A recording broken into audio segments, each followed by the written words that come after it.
Welcome to This Week Health. My name is Bill Russell. I'm a former CIO for a 16 hospital system and creator of This Week Health, a set of channels dedicated to keeping health IT staff current and engaged.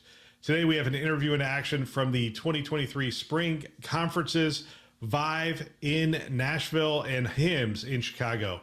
Special thanks to our partners, CDW, Rubrik, Sectra, and Trellix for choosing to invest in our mission to develop the next generation of health leaders. You can check them out on our website, thisweekhealth.com. Now, on to this interview. Here we are from HIMSS 2023 and another interview in action. We're here with Mindi Moshides. With Trellix. That's right. You know, it's interesting because two really great companies, so you have McAfee and FireEye come together, but still when I say the word Trellix, people they look at me like, who is Trellix? What is Trellix about? So do you get that as well? I assume you get that a little bit. We do get that, and that's what we're trying to do is help people understand, specifically our customers, but most importantly, our customers and our partners as well that support our business. They need to know who we are as the Trellix brand. You hear a lot about legacy McAfee, and people have perceptions on what McAfee is or was, and FireEye as well, and we need to educate our customers on who Trellix is, bringing together both technologies into one platform. So, what is Trellix? Trellix is a complete XDR security solution that brings the endpoint from McAfee and the EDR, the response, and then the forensics technology from FireEye to have that unified endpoint solution for XDR. Is there a managed solution around it, or is it more just the technology platform? It is a technology platform, so we do services for our customers as well. So Trellix does provide professional services when we do deployments and throughout the entire platform experience as well. So what are you hearing from clients as you're out there talking to them? What are the biggest challenges they're facing with cybersecurity today? One of the biggest challenges that our customers are facing would be just the number of threat alerts that they're receiving. And a lot of the analysts, especially in the SOC teams, are dealing with alert fatigue. They're overloaded. They aren't given the resources, the training that they need, and the alerts and all of those threat actors that are coming at them on a daily basis are just overwhelming. So one of our goals is to really reduce the threat fatigue for those SOC analysts. So, and that's done, I mean, primarily through the FireEye. And I assume you're using machine learning, artificial intelligence. We are using machine learning, artificial intelligence. We have our Helix, which is that forensics layer. So we are providing that full suite of security products. We have cloud security, email security, data security, and network security as well. We'll get back to our show in just a minute. I'm excited about our webinars this year. They have been going very well. What I've done is I've gone out and talked to people in the community and said, what works in webinars? And they came back and said, look, this is what we want. We want a webinar that is not product centric. It's really focused in on the problems of healthcare. And we want people on there that are actually solving those problems. And so we have done that, and the response has been fantastic this year. We have another webinar coming up. It is the future of care spaces.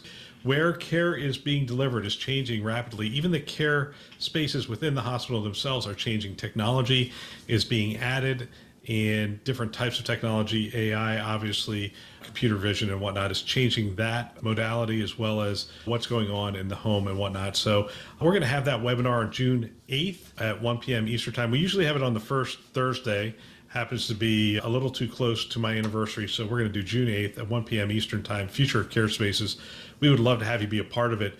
If you are interested in being there, go ahead and hit our website, top right-hand corner. We have a card. You can click on that card and go ahead and fill out the form and get registered today. We would love to have you join us. We look forward to seeing you there. Now back to our show. I've heard AI. So it used to be when you heard AI, you thought it was a buzzword. Now I'm hearing it integrated into, my gosh, we just interviewed somebody who has a lamp that you put in a home for aging parents that is using AI to determine falls and that kind of stuff. And this is like, it's really starting to become that assistant that we anticipated it would become, where it comes alongside of us and says, look, that burden, that lift is too heavy. We're going to filter some of this stuff for you.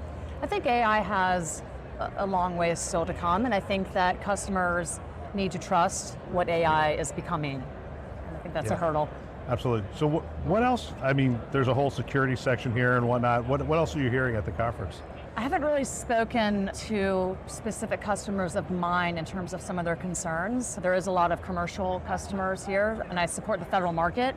But again, I think everyone is really concerned about the threat landscape, who those threat actors are and what they're up against on a daily basis. Yeah, it's interesting as we talk about AI, it's like, this is a great tool. It's a great tool to use on this side. It's also a tool that's being used on the other side. That's right. To generate some pretty sophisticated phishing attacks, there's been some talk of AI actually generating code that can do things.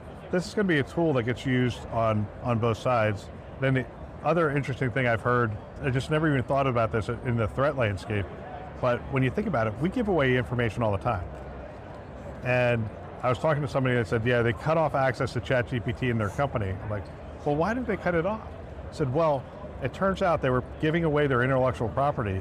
Like the engineers were actually putting it in there and saying, hey, can you give us the next step or the next thing? It's like, no, you can't just put that in there. It's like you're actually just giving away that data. That's true, and we also have to understand that email is the biggest threat that our customers have. Still. 70+% of those threats are coming from the internal organization through email. And it's a vulnerability that is intentional from the email users, but that's really the weakest point that our customers have. Yeah, fantastic. Yeah. Mindy, I want to thank you for your time. Thank you so much. It was a pleasure meeting you. Thank you. Another great interview. I want to thank everybody who's spent time with us at the conference. I love hearing from people on the front lines, and it's phenomenal that they've taken the time to share their wisdom and experience with the community. It is greatly appreciated. We want to thank our partners, CDW, Rubrik, Sectra, and Trellix, who invest in our mission to develop the next generation of health leaders. Thanks for listening. That's all for now.